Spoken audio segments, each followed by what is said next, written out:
Ustadz Amang yang kita cintai, kita banggakan. Mudah-mudahan beliau diberikan kesehatan, keberkahan dalam hidupnya, dan juga dimudahkan dalam menjalankan aktivitasnya sebagai anggota DPD.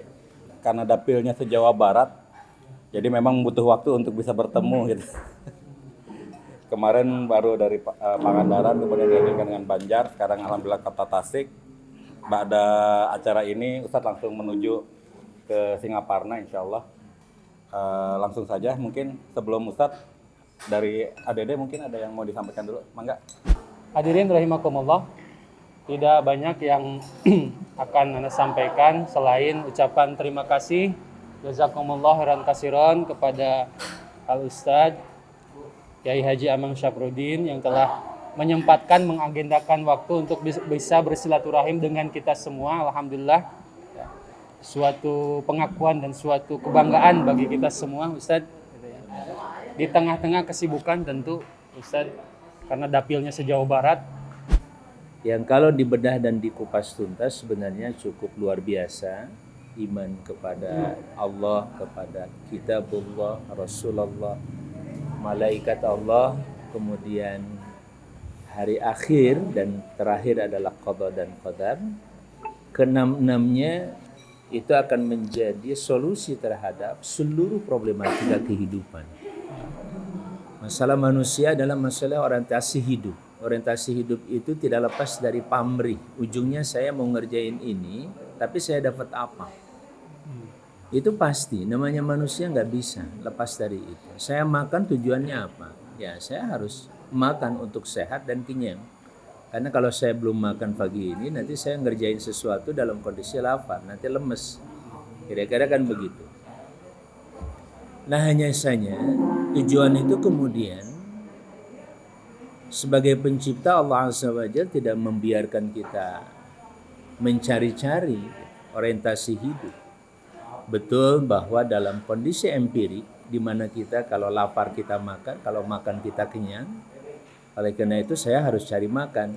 Cara cari makan ya bisa dengan cari berasnya terus dimasak, bisa dengan cari uangnya, kemudian saya beli. Yang penting ujungnya sama adalah saya bisa makan, yang masak juga bisa makan, kemudian selesai makan saya kenyang dan saya sehat. Nah kondisi empirik itu benar. Dan Allah ciptakan sunnah ini dalam kehidupan kita. Tetapi jangan lupa bahwa itu hanya merupakan sebab akibat. Ya. Itu hanya merupakan sebab akibat, ya. Sebab kita makan ya akibatnya kita kenyang. Kira-kira begitu. Nah, ini juga sesuatu yang sangat-sangat mendasar dalam hidup kita. Karena betapa ketika kita ini terjebak pada fenomena yang sifatnya empirik ini, maka manusia hidup berkutat di antara itu saja.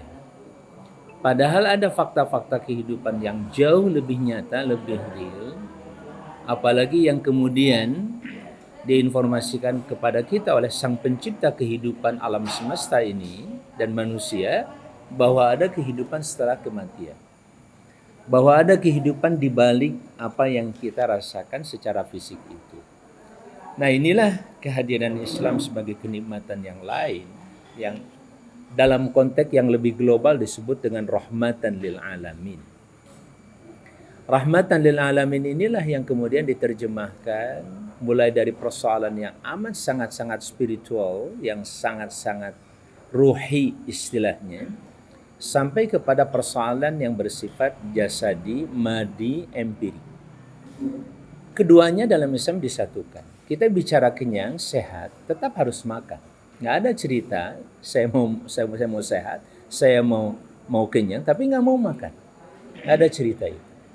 Makanya perpaduan antara sisi ruhiyah dan jasadiyah atau ruhiyah dan madiyah selalu menjadi satu kesatuan. Begitu halnya dalam benda atau apapun yang kita miliki. Apa artinya kita memiliki benda ini? Kalau kita beli benda ini luar biasa mahal. Mungkin harganya antara 6 juta, ada yang sampai 20 juta, bahkan 30 juta. Tetapi yang berharga dari benda ini adalah nilai spiritualnya atau value-nya itu sendiri, nilainya itu sendiri. Apa artinya kertas? Kalau kita bikin kertas misalkan dan kita cetak, ya misalkan kita buat semacam gambar uang atau foto uang, dicetak di atas kertas yang mahal. Katakanlah satu lembarnya itu atau satu lembar kecilnya katakanlah Rp10.000, ya, atau katakanlah Rp100.000. Tetapi yang dicetak itu adalah angka $100. Kalimat $100, terutama dolarnya, angka 100-nya mungkin sama dengan Rp100. Tapi yang membedakan adalah rupiah dan dolarnya. Bukan kata-kata rupiah dolarnya, tapi perspektif kita, pemahaman kita, keyakinan kita, nilai spiritual kita yang meyakini ada nilai di balik kata dolar dan ada nilai di balik kata rupiah. Itu yang membedakan antara seseorang manusia. Manusianya sama, fisiknya sama. Kondisi alam yang sedang terjadi juga sama. Bulan puasa dan bulan lain, fisiknya sama. Nggak ada perbedaan antara bulan puasa terbitnya jam berapa, terbenam matahari jam berapa, sama. Tapi yang membedakan apa? Value, nilai yang terkandung di dalam. Ya, kata Ramadan itu yang membedakan dengan bulan April, Juni dan lain sebagainya. Dalam kata Ramadan itu punya nilai yang sangat dahsyat, yang bersifat spiritual dan itu sangat erat kaitan dengan keyakinan. Tanpa keyakinan orang tidak bisa mengakui adanya nilai itu. Contoh, seorang anak kecil usia 2 tahun misalkan, yang belum bisa membedakan antara mana dolar dan mana rupiah. Kita kasih duit misalkan $100, ya, kemudian oleh ayahnya dirayu, nak tuker ya duitnya. Itu mah cuma 100, coba hitung nolnya berapa, 1, 2, 3, 1, 2 saja kan nolnya dengan angka 1. Ini mah nolnya ada 5.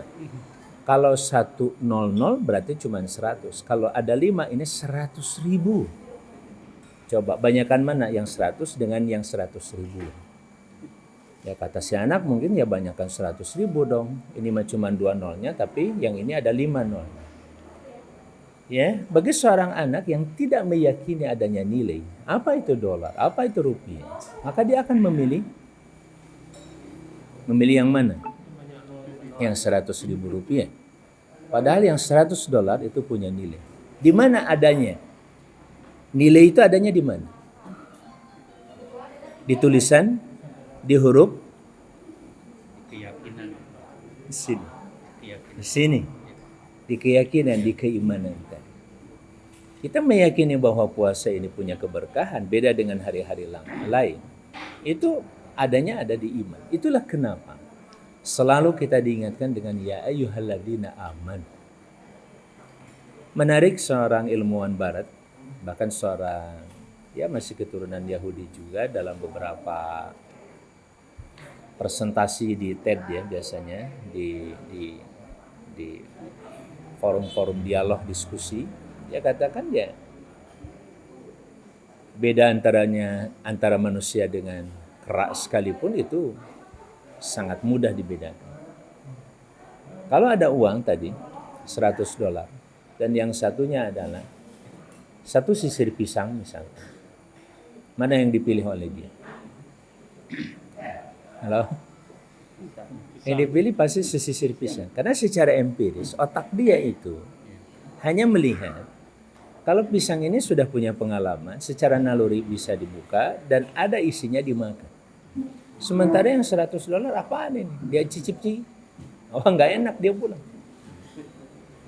Ya, halo? Itu bedanya manusia dengan seekor kera. Seekor kera dia akan memilih satu sisir pisang dan dia kenyang, selesai. Tapi seorang manusia akan memilih $100.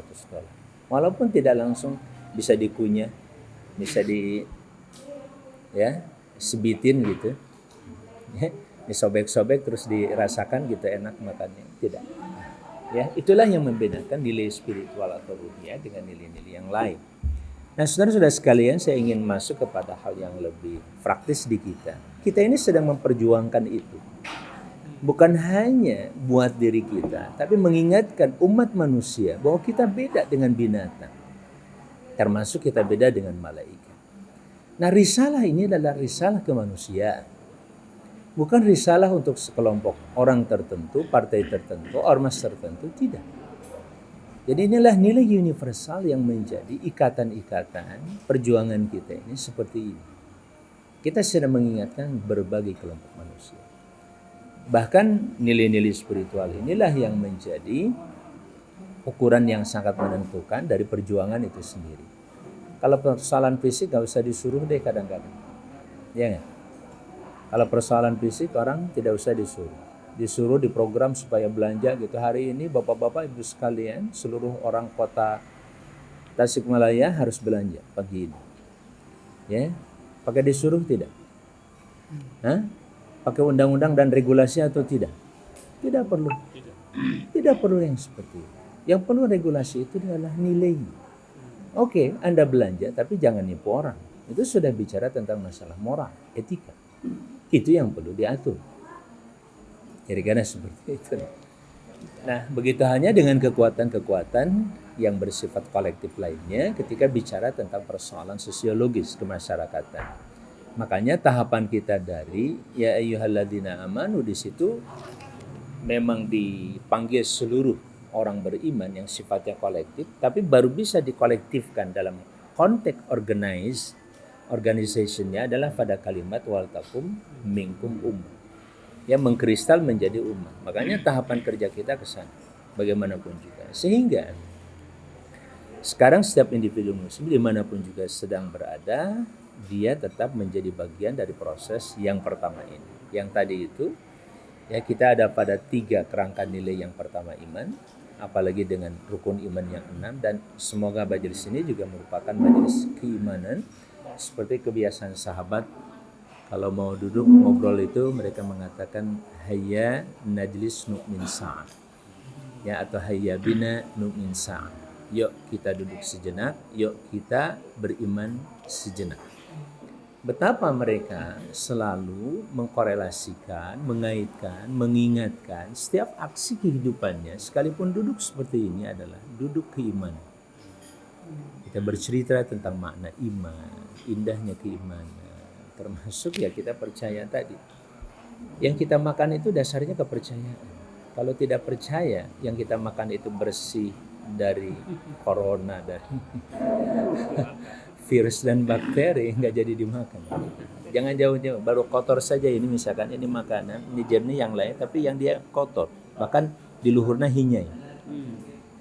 Cai putih tapi hinyai, diminum nggak? Kenapa? Sebab dia punya kepercayaan berbeda terhadap cai putih hinyai. Tapi yang kita makan tadi semuanya hinyai.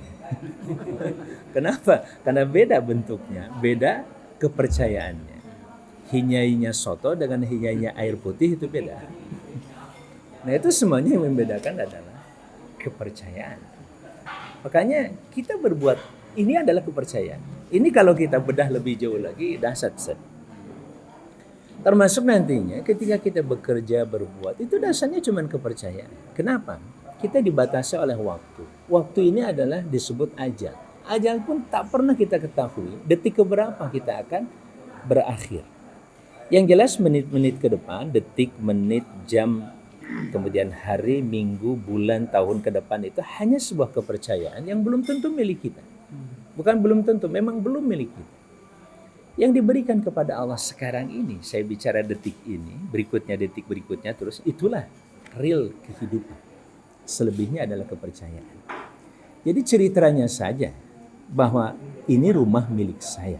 Sampai kapan? Halo? Sampai kapan? Sampai ajal. Ceritanya cuma sampai di situ. Begitu ajal tiba, selesai saja. Seluruh kepemilikan kita dicabut oleh Allah Azza wa Jalla. Sadar tidak sadar, syi'tum am abaitum, suka atau tidak suka. Nah, disitulah bagaimana imannya Abu Bakar Siddiq, yang mungkin saya mencoba memprediksi sudah sampai ke tingkat itu sesudah Rasulullah SAW. Sehingga pada saat dia menginfakkan hartanya, itu dia gak pernah berpikir untuk nanti buat anak saya berapa, untuk keturunan saya apa. Kenapa? Karena dia tidak pernah mengetahui apakah dia masih hidup atau tidak, apakah bisa mendampingi anaknya sampai besar atau tidak, sehingga dia yang membiayai. Padahal kita sadar, saya bisa makan minum ini saja, kita bisa begini saja, itu dibiayai oleh Allah Subhanahu wa Ta'ala, bukan oleh siapa-siapa. Hanya lewat beliau, lewat saya, lewat bapak, lewat ibu, itu aja. Tapi prinsipnya kita hidup. Itulah makna inna salati wa nusuki wa mahyaya wa mamati lillah, atau inna lillahi wa inna ilaihi rajiun. Nah, itulah mental yang telah menjadikan Khulafaur Rasyidun itu sebagai sebuah sistem pemerintahan berkelas. Sampai detik ini tidak ada yang bisa mengimbang. Kenapa? Karena dibangun oleh orang-orang yang bermental seperti ini. Mental orang-orang nggak pernah takut miskin.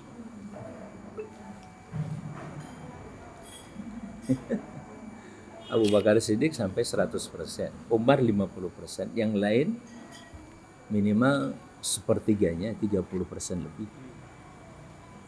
Jadi bagaimana negara yang baru dibentuk itu dibangun dengan mental seperti itu, sehingga sekalipun ada kekurangan, pernah terjadi kelaparan karena faktor apa? Karena faktor ya tentu faktor alam, kelaparan waktu itu, terutama di masa Abu Bakar Siddiq, sampai para penduduk waktu itu datang kepada Abu Bakar, wahai Abu Bakar, innal ardha innas sama la tumtir wal ardu la tanbut. Ya, langit tidak turun hujan, bumi juga sudah tidak bisa menumbuhkan apa-apa. Beliau hanya mengatakan bersabar. Allah bersama kita, Allah yang akan memberikan jalan keluar. Tidak lama kemudian, Utsman bin Affan kemudian mendapatkan, ya baru saja dia berbelanja, mungkin dia sudah merencanakannya.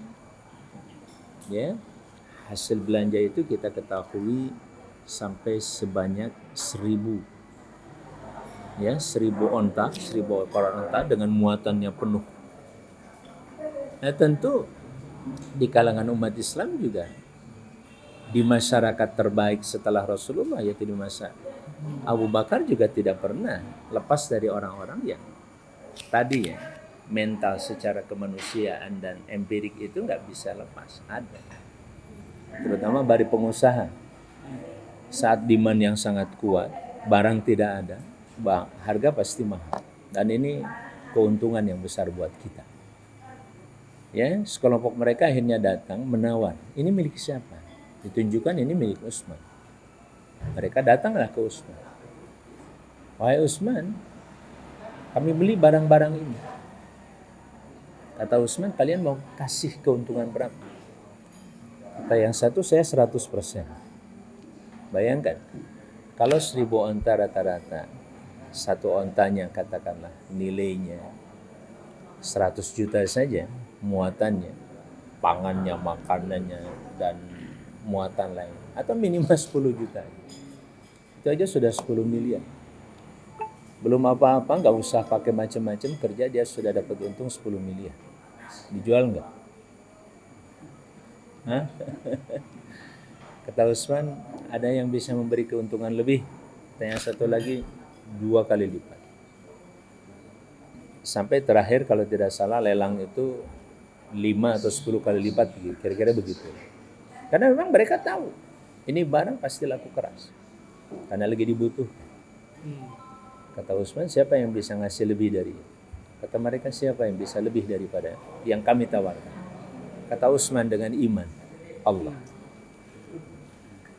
Allah bisa memberi saya 700 kali lipat. Bukan 100 kali lipat, 700 kali lipat, bahkan lebih. Akhirnya dia suruh barang itu dikirim ke Abu Bakar. Ya Abu Bakar, tolong bagikan. Kita butuh konglomerat seperti ini. Bukan kolong melarat, bukan. Tapi konglomerat yang seperti ini. Makanya sering saya bertanya ke kawan-kawan, sudah punya apa? Teman-teman di DPD, di mana-mana saya tanya. Ya, ini membentang nih garis pantai di Pangandaran. Yang milik Anda yang mana sih? Nggak ada, Ustaz. Kenapa nggak ada? Yang lain punya, Anda tidak punya. Kami nggak punya modal. Betul masalahnya di modal. Halo? Betul nggak masalahnya di modal? Belum tentu. Belum tentu di modal. Hari ini ada satu lembaga charity, sebuah badan usaha milik negara BUMN. Itu zakatnya setiap bulan atau setiap tahun. Ambillah setiap tahun, itu 200 miliar. Halo? Penduduk Kota Tasik berapa? 650.000 kan? Apa arti duit 2.000? Beli soto nggak cukup. Beli ini pun belum tentu dijual 2.000. Ketika dana kecil, apalagi besar, tidak terorganize dengan baik, dia hanya cukup buat parkir. Tapi kalau diorganize 2.000 rupiah, kalikan 100.000 saja, jangan 600.000, 100.000 saja. Berapa? Halo? Sokat? 2.000 kali 100.000? Baru 200 juta. 200 juta per hari. Kalau 1 bulan? Halo? 6 miliar 1 tahun.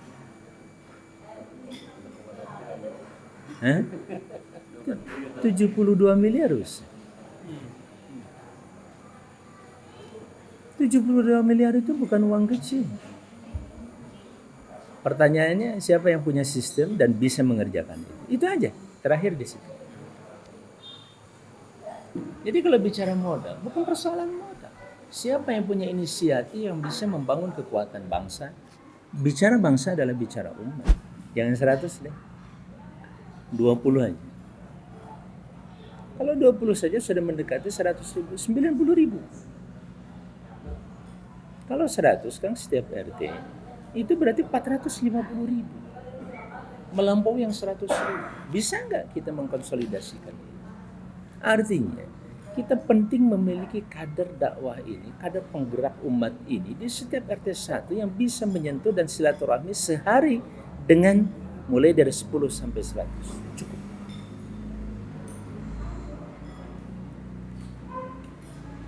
Sok taroskeun jalan-jalan ke mana-mana. Pemulung saja. Kang upami infak sadinten 2.000 keresat. Atau tiasa. 2.000, 2.000 rupiah. Tiasa. Esa popoe kenging sabaraha. Sadidinten. Kenging lah 20.000, 30.000. Tidak 20.000 nyisih ke 2.000. Tiasa. Keresat. Itu saya contohkan ke pemulung yang di Bandung. Pendapatannya antara 20 sampai 40.000 sehari. Saya tanya 2.000. Nah tukang abdi ge sok infak sadinten ge karak 5.000 mah aya. 2.000. Tapi 2.000 yang tercecer. Tidak ada apa-apa. 2.000 yang terkonsolidasikan dengan baik. Maknanya bermakna begitu besar. Saya kira persoalan berangkat dari apa yang Allah anugerahkan, dari keyakinan tadi. Keyakinan yang menyentuh pemikiran kita. Berpikir dan berpikir. Menginspirasi dan terus menginspirasi. Itulah mungkin saya sedikit mengenalkan. Kami mencoba melalui potensi yang ada, terutama dengan status saya sebagai anggota DPD, keliling silaturahim ke masyarakat, ngobrol begini, kemudian ya sesudah ini kita pulang, nanti ketemu 3 bulan lagi, 6 bulan lagi, atau setahun lagi, karena jangkauan DPD kan seprovinsi ya.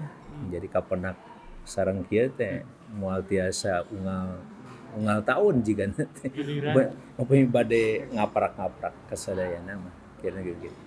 Akhirnya kita berpikir untuk membentuk semacam lembaga filantropi dengan nama IGC kan, Indonesia Global Charity, nanti ditepangkan lah konsepnya, dibagi-bagi. Nah, sekedar mencoba untuk membuat kontribusi lah yang mungkin saya melihat tadi mungkin oleh partai, oleh ormas, oleh lembaga belum dikerjakan, atau sudah dikerjakan tapi belum menyeluruh, atau belum semuanya, masih banyak thagorot ya lobang-lobang yang belum tertutup. Mungkin kami coba hadir, berkolaborasi dengan teman-teman dimanapun, lembaga manapun, partai, ormas, apapun, untuk membangun bangsa dan negeri ini. Nah sekarang kalau kita bicara tentang bangsa, tatni bahasa wal takum minkum ummah, dalam taujih robbaninya sudah sangat jelas. Apa itu ummah? Peranannya adalah yad'una ilal khair, ya'mununa bil ma'ruf wa yanhauna 'anil munkar. Tetapi dalam konteks keindonesiaan apa? Yad'una ilal khair itu apa?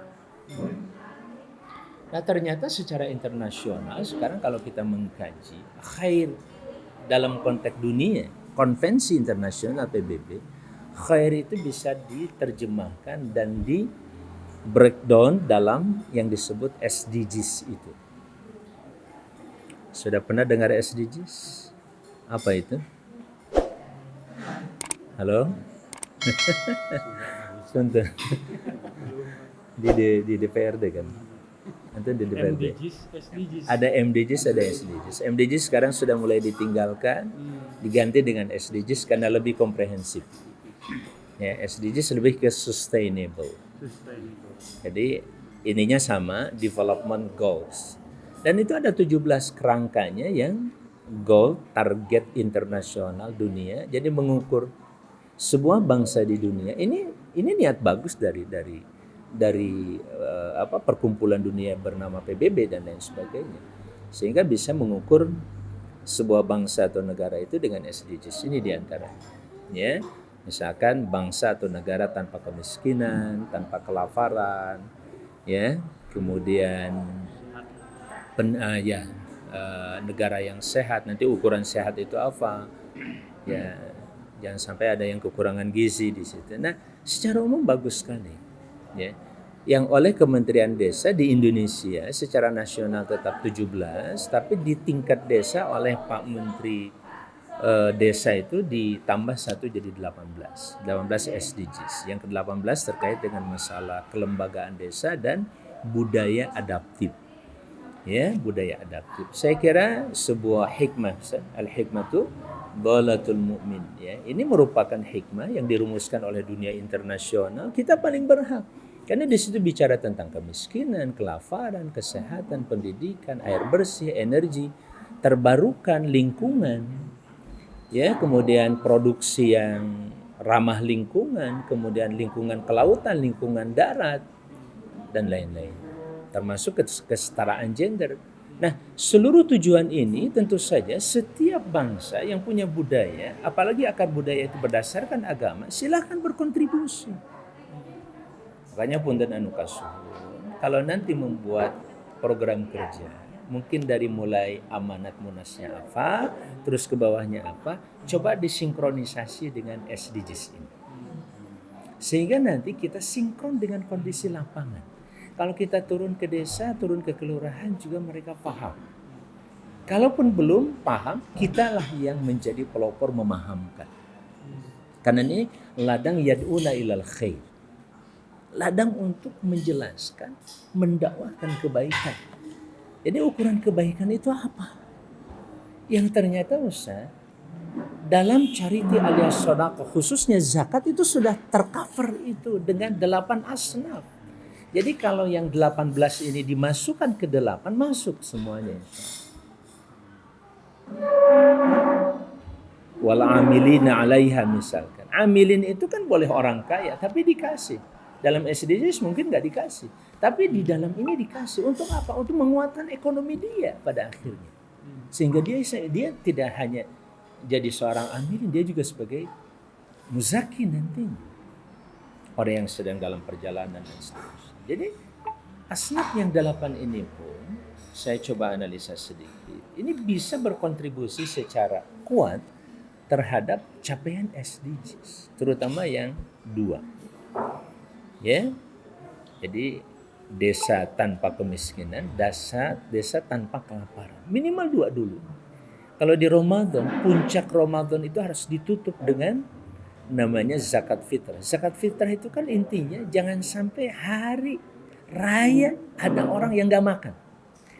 Kan itu salah satu tujuan. Intinya ada di situ. Jadi saudara-saudaraku sekalian yang saya banggakan dan saya muliakan, inilah makna dakwah kita hari ini. Dakwah begitu komprehensif, begitu nyata dan real di kita. Ketika dakwah hari ini mungkin mimbar sih nggak kita tinggalkan. Dan sudah banyak saudara-saudara kita yang melanjutkan mimbar-mimbar itu.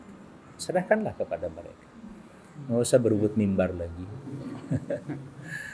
Ya, mimbar kita sudah lebih banyak. Mimbar kita bisa di sawah, ketemu petani, bicara dengan gapoktan, bagaimana memunculkan kebaikan pertanian yang ramah lingkungan, tidak menimbulkan kerusakan hara, tidak menimbulkan kerusakan ini, dicari, siapkanlah penelitiannya dan seterusnya.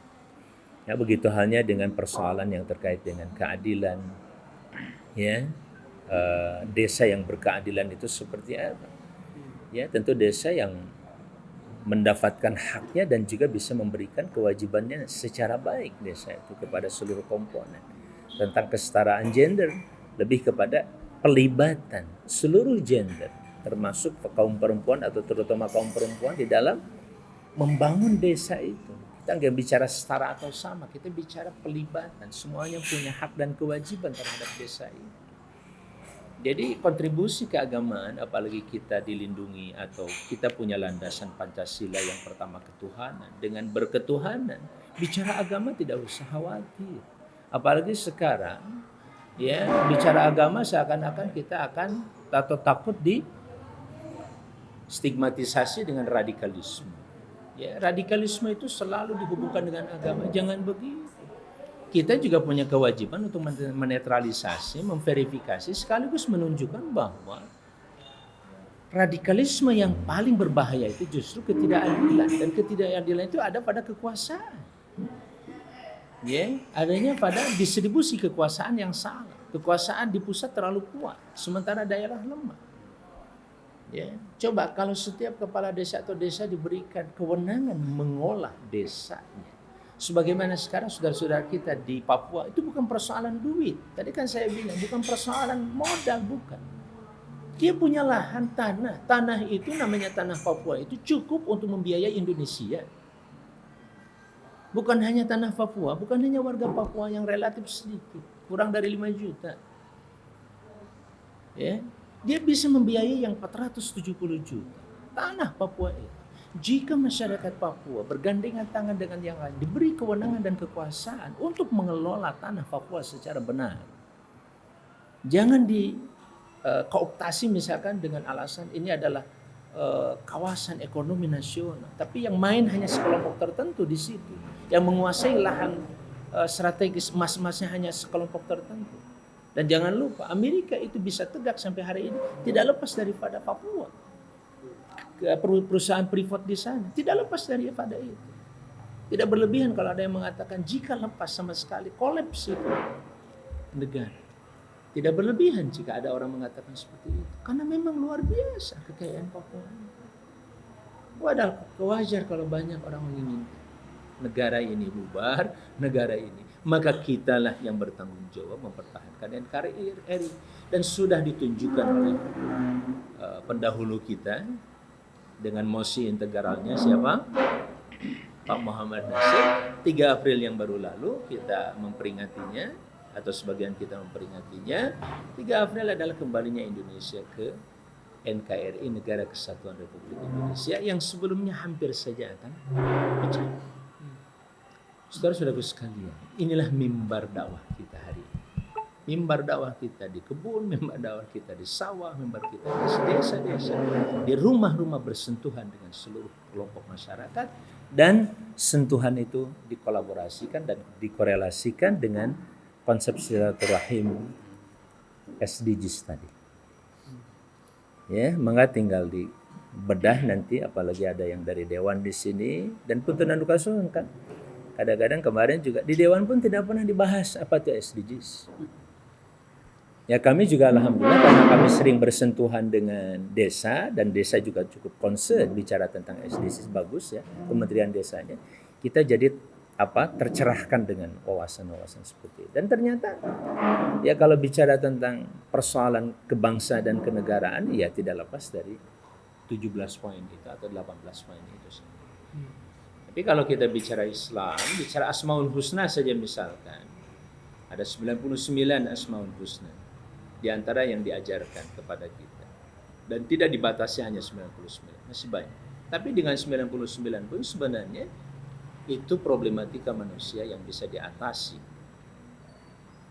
Masalah ketuhanan adalah masalah paling mendasar dalam hidup manusia. Maka diberikanlah konsep Allah. Masalah kasih sayang, maka langsung diselesaikan dengan kalimat Ar-Rahman, Ar-Rahim. Masalah kekuasaan dan kerajaan, maka Allah nyatakan Al-Malik, Malik Al-Mulki. Al-Quddus, masalah kesucian, kebersihan, transparansi. Al-Quddus, Allah, belajar dari Allah Azza wa Jalla.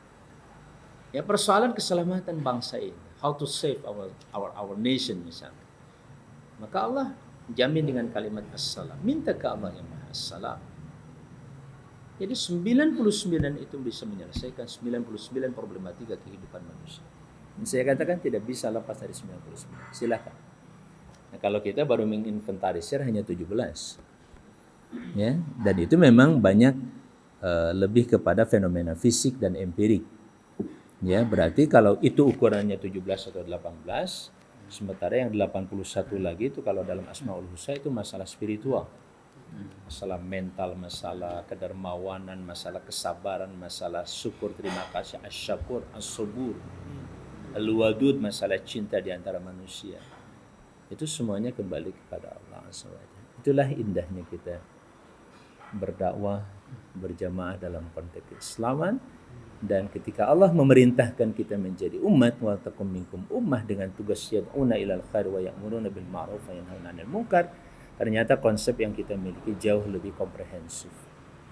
Makanya jangan khawatir, kita bisa memberikan dan tidak berlebihan kalau ada sebahagian tokoh dan aktivis Islam internasional mengatakan bahwa kita harus menjadi guru dunia.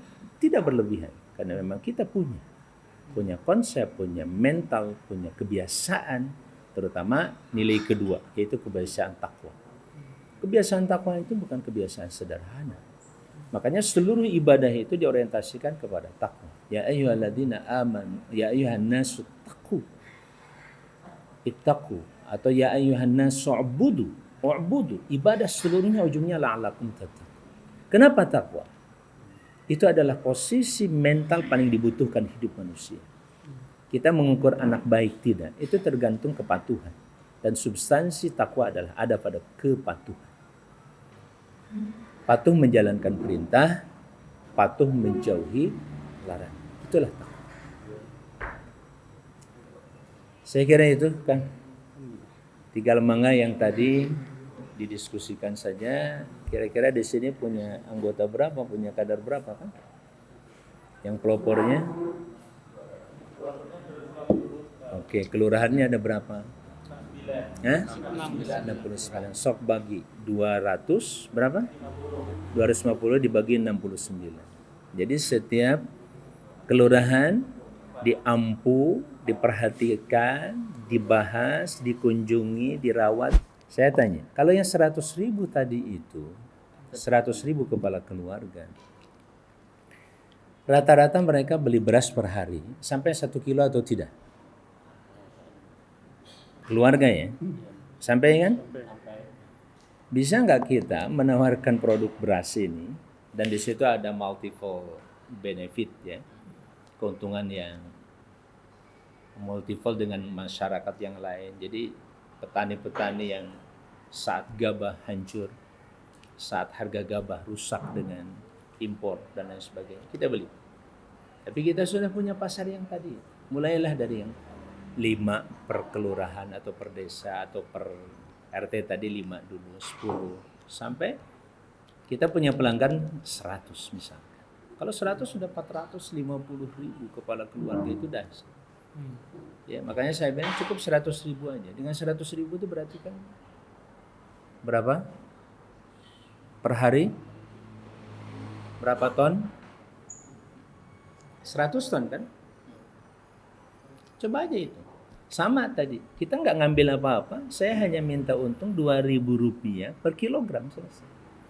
Tapi dari satu item saja itu, maka kita bisa mengumpulkan dalam 1 tahun, nggak kecil nih. Hanya dengan jualan belas, Kang Dede. Jadi selama ini tanpa harus mengganggu yang lain. Bila perlu maaf, bekerja sama dengan toko beras yang ada.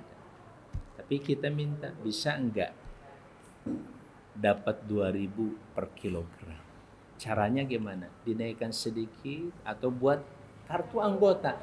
Yang bawa kartu anggota dia belinya dilebihin 2.000. Tapi kita minta. Atau kita ngambil dari dia, Pak saya beli ya. Nanti kita jual ke anggota dengan angka seperti itu. Tapi angka itu bukan angka yang sia-sia atau hanya untuk kepentingan pribadi. Angka yang kita bilang ini buat bikin hotel. Oh 2.000, irah beresnya. Hehe. Pan iya mah sakota gitu. 100.000 kali 2.000 per bulan tadi. Udah berapa? Kan seperti itu. Nah, tinggal masalahnya Ustaz, bagaimana kita mengkomunikasikan, mensosialisasikan, dan kita punya tim yang baik, yang kuat. Salah satunya buat kita tidak terlalu sulit. Karena kita terbiasa membangun jaringan sampai kepada tingkat bawah. Nah kalau kerja kita, udah concern aja dah di sini. Concern aja salah satunya. Yang lain-lain tentu ada pekerjaan. Tapi ini menjadi satu agenda utama, membentuk jaringan kader kita sampai ke tingkat kelurahan, bahkan sampai ke tingkat RT. Masya Allah, walhamdulillah, wa la ilaha illallah, wallahu akbar. Kita sangat optimistik ini akan sangat mengangkat kemenangan bangsa dan umat yang kita cinta. Itu saja barangkali sadada yang saya muliakan dan semuanya. Ustaz, jazakumullah khairan. Kemudian anu kasulun kasadayana sanes mematahan ngojai ya. Alhamdulillah. Karena tukang ngojai, tetapi saya hanya menyampaikan beberapa temuan di lapangan Ustaz. Terus informasi saya racik, saya ramu, saya sering dapat RDP ya. Rapat dengar pendapat dengan mitra-mitra kerja terutama Kementerian Desa, Kementerian Agraria, Kementerian Lingkungan Hidup serta Kehutanan dan kementerian lain juga, sehingga dari atas nih kira-kira di bawahnya kayak apa, kan sama kita juga ya. Kalau bicara organisasi di pusatnya kayak apa, tapi sampai ke bawahnya kumaha gitu. Nah ini juga dalam konteks ketatanegaraan saya belajar itu mencoba bicara SDGs di bawahnya kumaha. Dan ternyata kemarin juga reaksi dari kawan-kawan di Banjar itu ini sangat baru kata dia. Kami orang-orang desa pernah sih dikasih wawasan, dikasih informasi, tapi gimana cara ngerjainnya bingung. Nah di situ merupakan peluang kita bisa hadir, diperdalam itu, dikuatkan itu, langkah-langkah kerjanya bersama. Bahkan Kementerian Desa dalam rangka mensukseskan dan mencapai target SDGs ini, itu sudah punya program untuk menyiapkan 35.000 pendamping untuk desa. Karena desa kan jumlahnya sekitar 74.953. Ya, hampir 75.000. Mungkin dengan yang terselip-selip 75.000. Nah, tapi paling tidak itu datanya. Jadi kalau disiapkan 35.000 baru bisa mengcover 2 desa, sebagian mungkin 3 desa. Ya. Tapi sebagian besar adalah hanya 2 desa. Jadi satu pendamping 2 desa. Nah, bagi kita saudara-saudara sekalian, apakah mau menggunakan pendekatan pendampingan dari pemerintah atau kita punya inisiatif membantu pemerintah mendampingi desa? Saya kira tidak ada salahnya. Ya, tidak ada salahnya. Kalau dalam konteks ini kelihatannya nggak perlu oposisi, nggak ada oposisi. Ya, dalam konteks politik apapun, kalau sudah bicara tentang kepentingan bangsa dan umat, ya tidak ada oposisi, tinggal dilihat aja. Ya, kita juga akan selalu diajarkan tentang oposisi objektif, berdasarkan kalau baik, benar, bagus, kenapa harus oposisi, kan begitu. Nah, kalau ada kezaliman, ada ketimpangan dan sengaja kebijakannya juga kurang kondusif, baru di situ kalau dipaksakan juga jadi kebijakan, tapi ternyata kebijakan itu di lapangan kita lihat bisa merusak, maka oposisi boleh dilakukan tidak hanya oleh sebuah partai, tapi boleh dilakukan oleh partai yang lain atau oleh bangsa dan masyarakat. Tapi tentu oposisi yang konstitusional. Ya, konstitusional itu artinya apa? Mengikuti aturan-aturan konstitusi sehingga tidak terjadi chaos nanti. Wallahu a'lam. Sekali lagi saya haturkan jazakumullah. Wassalamualaikum warahmatullahi wabarakatuh. Masyarakatnya yang bisa dibawa komunikasi dengan baik dan juga punya sebuah modal kebaikan yang luar biasa. Iya. Tasikmalaya. Yang menjadi persoalan adalah tadi menunggu para inisiator yang mau bergerak untuk mengkapitalisasi modal sosial yang ada di masyarakat ini. Sehingga kalaulah Agim membuka sebuah lembaga sosial di Tasikmalaya per bulan berapa miliar ACT ini merupakan sebuah indikasi bahwa Tasikmalaya kota yang masyarakatnya potensial artinya kecenderungan kebaikannya itu luar biasa, jiwa sosialnya luar biasa, tetapi hari ini dimanfaatkan dalam tanda petik dan jadi ini oleh lembaga-lembaga justru yang dari luar. Dan ya mudah-mudahan ke depan justru kitalah yang harus menginisiasi dan harus memulai untuk mengkapitalisasi modal sosial yang ada di masyarakat untuk kepentingan kita. Ya hari ini mungkin Agim, ACT dan lembaga yang lainnya Tasikmalaya sudah luar biasa dan tadi. Nah sementara dari kalangan dalam tanda petik internal kita ini belum ada yang bergerak. Ya, mungkin Ibar Rahman juga udah bergerak dan tadi, tetapi belum sehebat seperti Agim. Nah, hanya sekedar informasi dan tadi saya sebagai RW mencoba untuk melihat potensi sosial tadi yang positif. Hari ini saya memberikan sebuah penyadaran kepada masyarakat warga saya. Apa artinya uang Rp500? Anak pun sudah tidak butuh dilempar sehingga saya memfasilitasi di setiap rumah itu yang mau disimpan kenceng sebesar ini Set. Maka per bulan rata-rata 2 juta 2,5 juta Set. Kan tadi. Dan di Satu RW RW itu berapa kepala keluarga? sekitar 400-an Set. Itu kan tadi. Berapa Kami RT? iya Berapa RT? 6 RT. Nah, artinya kita ini pun belum optimal dan maksimal, tapi kita lakukan ini sudah hampir 4 tahun Sudah sehingga di RW kami itu ada 40 jompo yang per bulannya kita berikan 5 kg beras per bulan. Dan alhamdulillah kemarin ada 2 anak yang kita sekolahkan itu, dan alhamdulillah dua-duanya sudah tahfidz Quran, adik kakak kan tadi dari dana itu. Nah kemudian sudah hafid sekarang. udah hafid alhamdulillah. SD, SMP, SMA. SMA Lulus SMA. Mau kuliah kemana? Sekarang lagi kuliah lagi magang di Asyifa. Yang satu lagi sudah kita karyakan kuliah menjadi di Asyifa. belum di Asyifa. Dia maksudnya sedang menyelesaikan tahfidz masih Iya, menyempurnakan tahfidz. tahfidz. Kalau mau kuliah ke sana saja ke Depok. Insyaallah. Kalau kuliah hamba Allah yang tadi, yang terakhirnya adalah wala tamutunna illa wa antum muslim. Ya. Yang kita lakukan hanya sebuah persiapan untuk kehidupan setelah kematian. Itu aja. Ya, yang muda, yang tua sami kan. Masih anam sami. Karena belakangan dengan corona juga nggak pilih-pilih, nggak pilih tua, muda gitu. Ini masih marah genteng kalau sana. Banyak yang ya saudara-saudara kita, guru kita, bahkan kader-kader kita juga yang usianya bahkan dia orang kepanduan yang sangat secara fisik kesehatan sih insya Allah kokoh. Tapi ya corona tidak mengenal itu semuanya, siapapun bisa dapat. Seluruhnya kembali kepada keputusan dan kebesaran Allah. Makanya 3 nilai tadi harus menjadi ruh kita setiap kita berbuat dimanapun.